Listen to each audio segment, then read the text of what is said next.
శ్రీ సాయి దివ్య పూజ చేసే పద్ధతి. ఈ దివ్య పూజ అత్యంత అద్భుత చమత్కారమైన పూజ.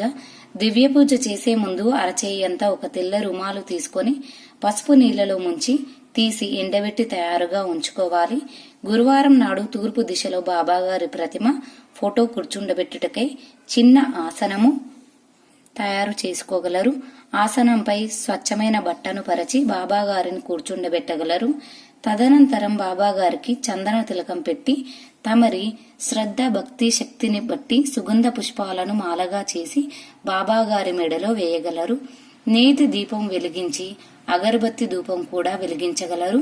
బాబాగారి పూజలో శ్రీ గణేష్ మరియు మీ యొక్క కులదేవి దేవత యొక్క ఫోటో ప్రతిమ కూడా కూర్చుండబెట్టగలరు. దివ్య పూజకు తయారు చేసుకునే పిదప బాబాగారి ఎదుట కూర్చొని ఆరబెట్టి ఉంచిన పసుపు రుమాలులో 1 రూపాయి లేక 2 రూపాయల